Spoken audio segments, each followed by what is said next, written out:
Voilà, donc pendant 1 heure et demie, on va parler de chocs septiques, donc qui sont des états infectieux graves qu'on prend en charge en réanimation, hein. Et tout d'abord, commencer par des définitions. Donc c'est certes un petit peu rébarbatif, mais c'est une classification qui est importante à connaître parce que c'est celle qui est utilisée au quotidien, hein. Et puis c'est également celle qui est utilisée dans les ouvrages et dans la littérature. Donc les définitions qui concernent les états infectieux, et j'oubliais aussi, on n'est pas nombreux, donc n'hésitez pas à poser des questions, hein, profitez-en. Donc les états infectieux, les définitions. Donc tout d'abord, vous avez la définition d'une infection. Une infection, c'est défini par l'invasion de tissus qui sont normalement stériles, invasion par des micro-organismes. Bon. Après, on peut avoir une infection sans pour autant présenter de signes de gravité. Et il y a ces infections qui peuvent s'associer à une réponse inflammatoire systémique avec un acronyme qui CIRS, qui est le syndrome de réponse inflammatoire systémique. C'est un acronyme anglophone et qui va être défini par 4 critères qui sont d'une part un critère de température, donc chez des patients qui ont soit de la fièvre, soit qui sont hypothermes, un critère de tachycardie, un critère ventilatoire avec soit une augmentation de la fréquence respiratoire, soit une diminution de la capnie, CPaCO2, excusez-moi, il y a une coquille. Et puis un critère biologique hématologique qui est une hyperleucocytose avec des globules blancs qui sont supérieurs à 12 000 par millimètre cube ou inférieurs à 4 000 par millimètre cube. Et voilà la 10e, c'est formidable. Le sepsis est en fait l'association d'une infection et d'un syndrome de réponse inflammatoire systémique. Et c'est seulement quand s'y associe une défaillance d'organes qu'on va parler de sepsis sévère. Donc une défaillance d'organes, c'est un sepsis, donc encore une fois une infection, un syndrome de réponse inflammatoire systémique qui va être associé à une défaillance d'organes qui est communément une hypotension.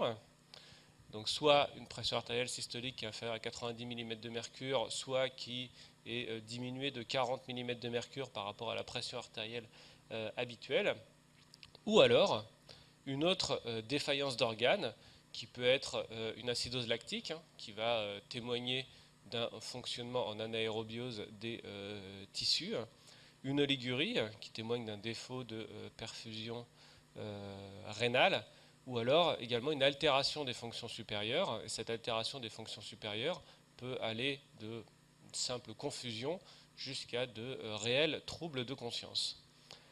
Et enfin, vous avez la définition stricto sensu du choc septique, qui est donc un sepsis sévère, qui va être associé à une hypotension qui est persistante, malgré un remplissage vasculaire considéré comme adéquat, et qui va donc en règle générale nécessiter l'adjonction de drogues vasopressives pour maintenir une hémodynamique correcte pour la perfusion des organes.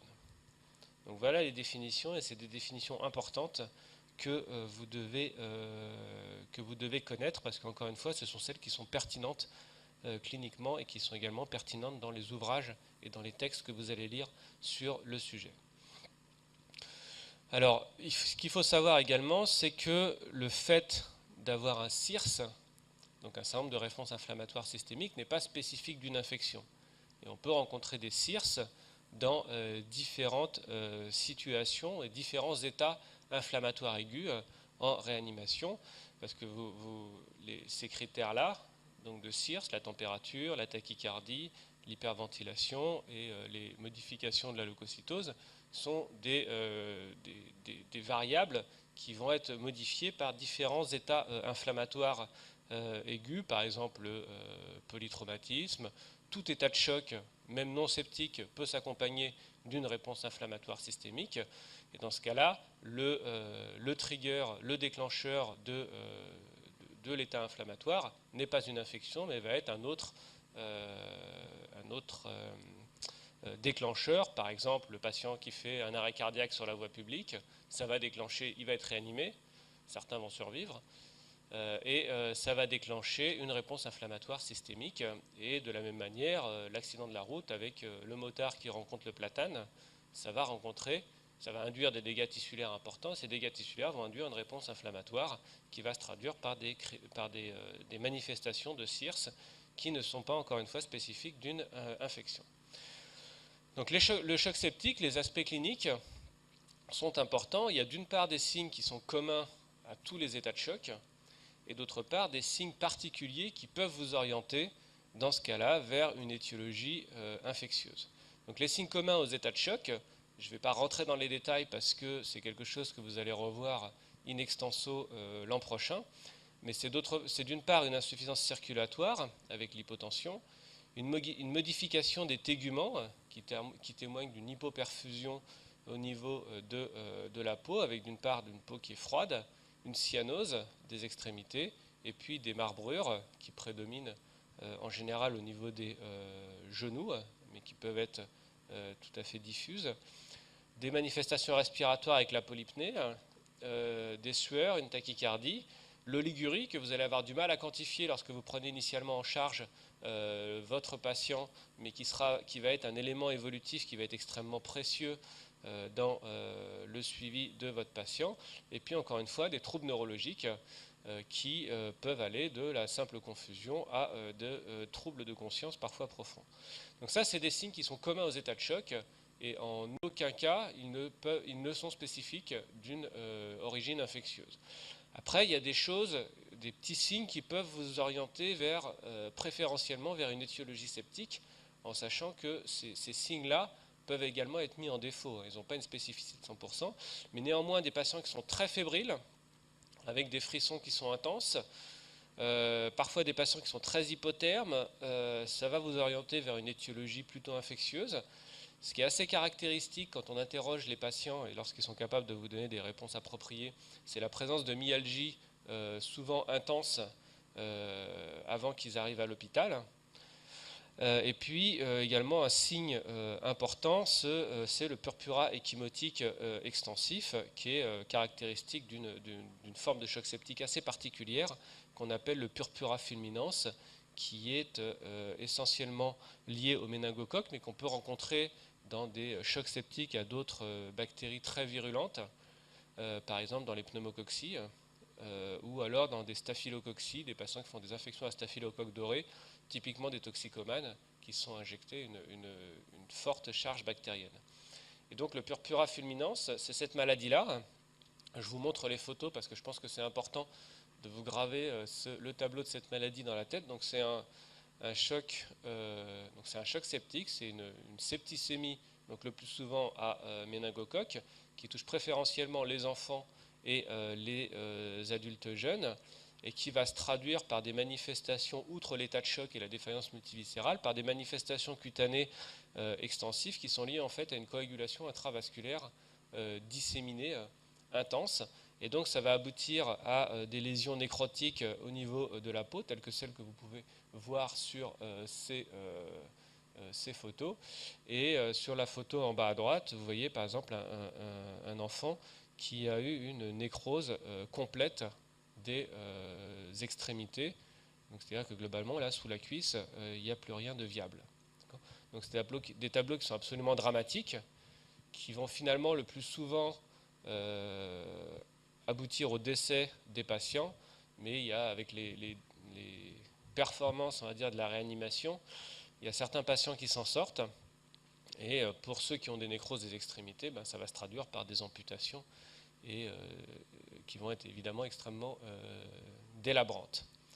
Et donc c'est pour ça que lorsque vous avez un patient qui a de la fièvre et qui a un purpura, même un purpura qui est simplement pétéchial, avec juste des petites lésions, comme vous voyez en haut à gauche, c'est une indication d'une antibiothérapie empirique en urgence. Et quand je vous dis en urgence, c'est pas dans l'heure qui suit, ça veut dire que c'est tout de suite.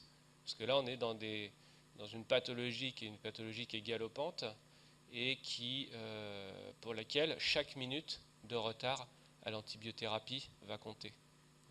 Et donc, vous pouvez avoir un dossier avec un patient qui va avoir ça à son domicile, qui aura de la fièvre et des taches pétéchiales comme ça. Dans ces cas-là, la seule et première chose à faire, c'est d'injecter des antibiotiques. Encore une fois, c'est des pathologies qui tuent extrêmement rapidement. On a eu 3-4 cette année. Il y en a tous sauf un qui sont décédés en moins de 12 heures, des adultes jeunes, on n'a pas des enfants. Et puis il y en a un qui a survécu au prix d'une réanimation, on va dire, héroïque, en utilisant des tas de machines, des tas de supports d'organes, qui a finalement fini par décéder 3 mois après, dans un contexte d'un patient qui avait été amputé des 4 membres. Donc des tableaux qui sont vraiment absolument dramatiques, et je me permets de souligner ça, parce que c'est vraiment des réflexes qu'il va falloir que vous ayez pour les examens, et puis aussi éventuellement dans votre vie future. Donc sur la biologie, qu'est-ce qu'on peut noter? Donc il y a souvent une hyperleucocytose, ou alors des formes, la présence de formes immatures circulantes, des précurseurs des granuleux qui circulent. Après, il peut y avoir également aussi dans des infections très graves des neutropénies. Il y a une thrombopénie qui est fréquente par consommation des plaquettes et par coagulation intravasculaire disséminée. La positivité des hémocultures est un élément inconstant, mais surtout un élément tardif qu'il ne faudra certainement pas attendre pour commencer le traitement. On va revoir ça après. Il y a une augmentation du lactate qui est au mieux prélevé en artériel, parce que c'est le reflet de la production de lactate au niveau de l'organisme, parce que si vous prélevez au niveau veineux, vous allez avoir certes du lactate systémique, mais vous allez avoir aussi le reflet de ce qui se passe en amont du territoire veineux. Donc il y a souvent une hypoxémie, une acidose métabolique qui est peu spécifique et qui est multifactorielle, avec l'acidose lactique, l'insuffisance rénale en particulier, et puis parfois une hypercapnie qui va traduire un épuisement respiratoire. Alors ce qu'il faut savoir, c'est que, et ça je pense que c'est des choses qu'on a abordées dans votre UE, c'est que nous ne sommes pas tous égaux par rapport aux infections.